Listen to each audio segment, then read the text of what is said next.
देखिए question NEET 2014 के पहले, 15 से पहले वो पीएमटी हुआ करता था, all India pre medical test, तो एक पीएमटी हो गया जाकर के।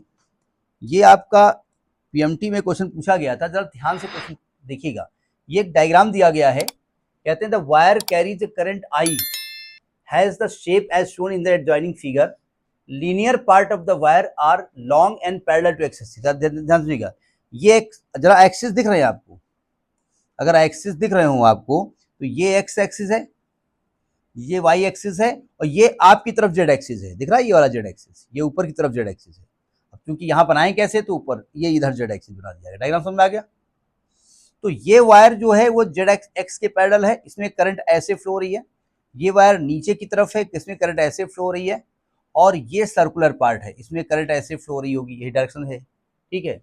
तो कहते हैं कि आप ये वाइजेड प्लेन पे है, तो आप सेंटर पे मैग्नेटिक फील्ड निकालिए। डायग्राम समझ में आ गया ना, ठीक है। अच्छा, और कुछ डिस्टेंस दी हुई है क्या मैग्नेटिक फील्ड? अच्छा सुनो ध्यान से, ये आर दिया है ना, अगर ये आर दिया है तो ये पूरा 2r हो जाएगा ना, क्यों? अगर ये पूरा 2r हो जाएगा तो इसका मतलब ये वाली दूरी r हो जाएगी ना, ये वाली दूरी और ये वाली दूरी, क्यों? अब चूंकि यहां वेक्टर मेथड से लगाया गया है, चूंकि डायरेक्शन की बात की जा रही है, जरा ध्यान से क्वेश्चन को पहले समझें, इसको थोड़ा किनारे किए दे रहे हैं, पूरा किनारे नहीं करेंगे, बार बार इसकी जरूरत पड़ेगी हमको। देखिए लॉन्ग स्ट्रेट वायर में अगर करंट आई फ्लो हो रही हो, उससे आर डिस्टेंस पर मैग्नेटिक फील्ड निकालना हो, तो उसका फॉर्मूला क्या बताया गया था? लॉन्ग स्ट्रेट वायर की वजह से अगर मैग्नेटिक फील्ड हो तो उसका फॉर्मूला क्या बताया गया था, याद है? Mu naught upon 2 pi I upon R, याद आया? Mu naught upon 2 pi I upon R. Mu naught upon 2 pi था या म्यू नॉट अपॉन 4 पाई था? 2 पाई था। ये हो गया। जरा डायरेक्शन कैसे देखते थे आप? डायरेक्शन देखने का हमारा जो तरीका है वो हम राइट हैंड पाम रूल ही लगाते हैं, वो थोड़ा हमें आसान पड़ता है। कैसे? सुनो ध्यान से। कहते हैं राइट हैंड पाम अपना खोलिए ऐसे, है ना, और अपने जो अंगूठा है ना उसको करंट डायरेक्शन में कर दिया, और ये उंगलियां जो हैं इनको उस पॉइंट की तरफ करिए जिधर मैग्नेटिक फील्ड निकालना हो, जैसे यहां निकालना है आपको, है ना। तो देखिए उंगलियां इधर है, तो हथेली के अपवर्ड मैग्नेटिक फील्ड होता है, क्योंकि हथेली अंदर है तो मैग्नेटिक फील्ड डाउनवर्ड होगा, नहीं होगा यहाँ पर, ठीक है।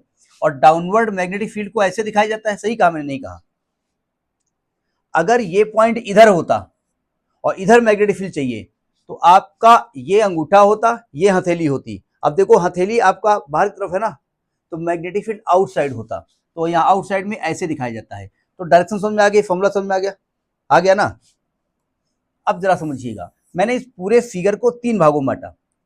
पहला भाग ये है, ये वाला जो तार, पहला वाला तार दिख रहा है आपको, पहला तार, और ओ पॉइंट से कितनी दूर है ये तार? आर डिस्टेंस पर है ना, यहां से यहां तक। तो पहले तार की वजह से जो मैग्नेटिक फील्ड है उसका नाम दिया हमने B1। तो B1 is equal to mu naught upon 2 pi I upon R होगा। क्या मैं सही कह रहा हूं? तो डायरेक्शन देख लिया जाए, डायरेक्शन देखें, जरा देखो ध्यान से। करंट ऐसे फ्लो हो रही है, एक्स के ऊपर की तरफ जा रही है ना करंट। मैंने अपने अंगूठा ऐसे किया और ये उंगली पॉइंट की तरफ की। अब बताओ हमारा जो उंगली है वो जो हमारा पाम है अंदर तरफ है ना, तो क्या मैग्नेटिक फील्ड अंदर तरफ नहीं होगा? इसका अंदर तरफ होगा ना। जब मैग्नेटिक फील्ड अंदर तरफ होगा तो जेड एक्सिस के अपोजिट होगा ना, तो यहाँ माइनस के से मल्टीप्लाई कर देंगे, तो ये वेक्टर फॉर्म में हो जाएगा B1 के, नहीं हो जाएगा? हो जाएगा ना, ठीक है ठीक है। चूंकि ये वायर यहां पर एंड हो गया है, मतलब ये ऐसे इनफाइनाइट तक नहीं जा रहा है ना, इसलिए इसको सेमी इनफाइनाइट माना जाएगा, तो यहां पर 4 पाई लिखा जाएगा ना, यही आप कह रहे हैं ना। तो ये पहला समझ में आ गया, नहीं आ गया? पहला पार्ट। अब जरा समझिएगा, ये पहला पार्ट ले लिया। अब दूसरा पार्ट आपका ये वाला सेमी सर्कुलर पार्ट दिख रहा है आपको, दूसरा पार्ट है ना।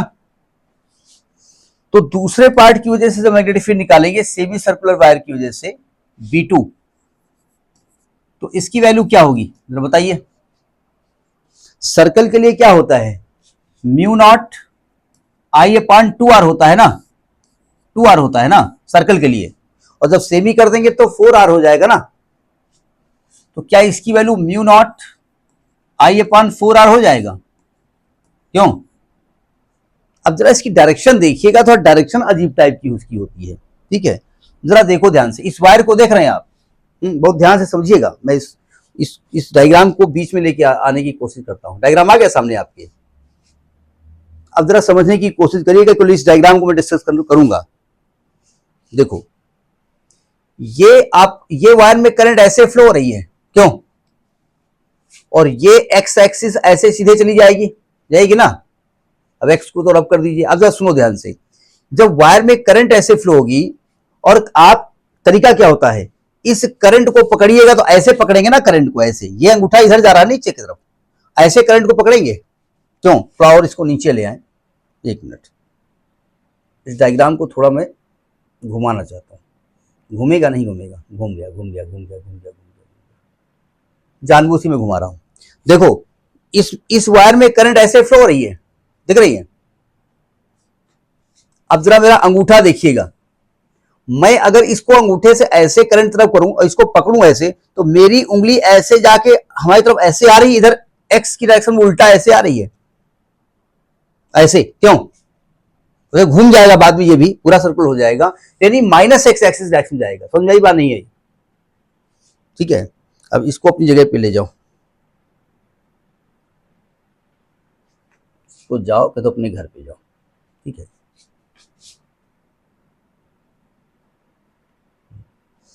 अब डायग्राम समझ आएगा नंबर 2 पे। तो नंबर 2 पे जो डायरेक्शन होगी किधर होगी? वो होगी माइनस, मतलब एक्स के उल्टा, अपोजिट। तो क्या मैं इसको माइनस आई से मल्टीप्लाई नहीं कर दूंगा? माइनस आई कैप से। क्यों भाई? ठीक है।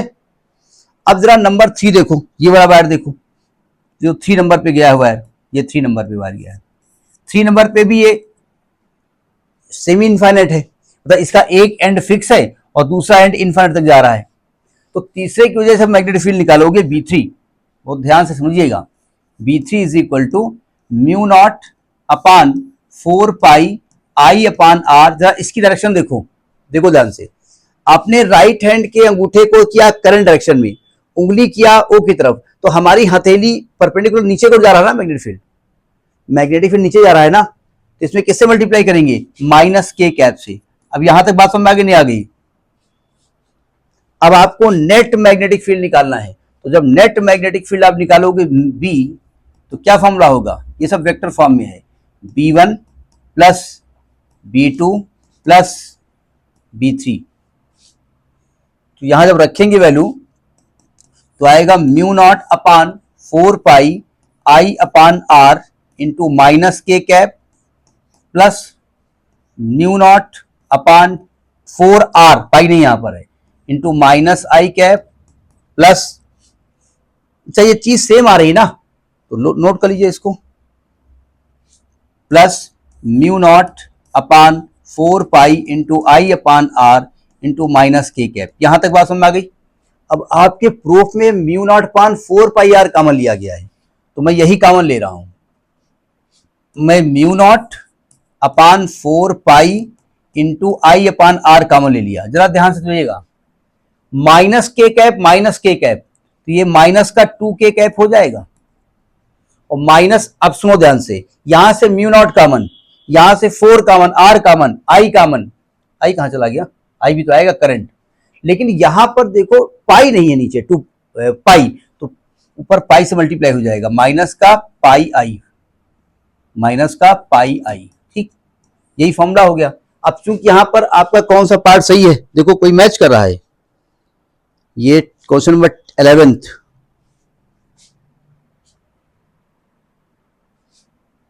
यहां पे माइनस कॉमन ले लो, तो B इज इक्वल टू हो जाएगा माइनस का mu naught upon 4 pi I upon R in bracket pi I, I cap है ये, प्लस 2 के कैप।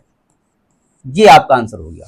पहले इसको नोट करिए, फिर हम देखिए कौन सा मैच कर रहा है। इसका सी पार्ट मैच कर रहा है, लेकिन एक बात ध्यान रखिएगा एग्जाम में कि आपसे मैग्नीट्यूड तो नहीं पूछ रहा है, यहां तो वेक्टर फॉर्म में, क्योंकि बोल्ड लिखा है ना, ये अगर बोल्ड है तो वेक्टर फॉर्म में है ना। तो इसका सी पार्ट इज करेक्ट।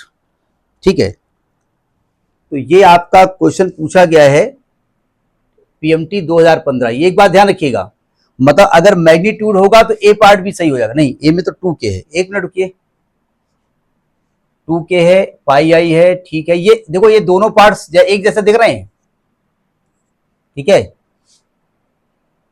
दोनों पार्ट एक जैसे दिख रहे हैं ना।